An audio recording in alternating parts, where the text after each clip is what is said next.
Can we do the immediate extraction in a diabetic patient? Yes we can. क्या हम लोग एक diabetic patient का तुरंत दांत निकाल सकते हैं विदाउट एनी कॉम्प्लिकेशन? तो हाँ जी, बिल्कुल हम लोग कर सकते हैं।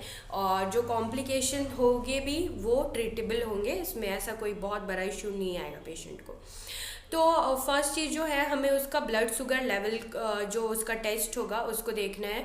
उसमें आपको HbA1c की जो वैल्यू है वो 5 to 7% के अगर बीच में है तो हम लोग कर सकते हैं। उसके बाद उसकी जो फास्टिंग है वो 150 to 160 mg/dl और 130 mg/dl अगर पेशेंट का है तो हम लोग कर सकते हैं।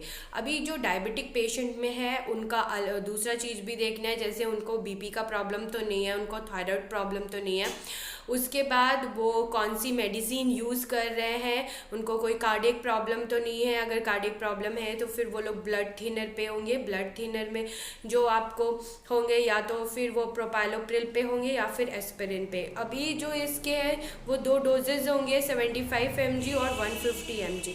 अगर पेशेंट एस्पिरिन का 75 mg पे है तो प्लेटलेट एग्रीगेशन होगा, पेशेंट को कोई प्रॉब्लम नहीं होगा, हम लोग कर सकते हैं, कोई प्रॉब्लम नहीं आएगा।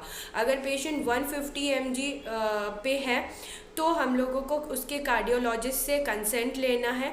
इसके अलावा जो चीज़ें हमें ध्यान रखनी है वो पेशेंट को हम लोग 625 mg ऑगमेंटिन देंगे 1 hour before the procedure and 1 day before the procedure. Okay, उसके बाद उसका जो LA है वो प्रॉपर होना चाहिए, विदाउट एड्रेनलिन होगा।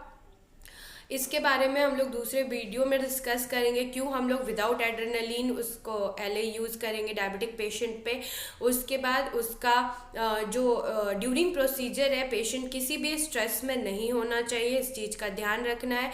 अगर पेशेंट सिनकोप में जाता है तो क्लिनिक पे ग्लूकोज ORS होना चाहिए।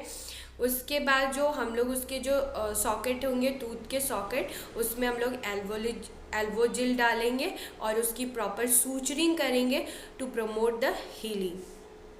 That's all for today, thank you.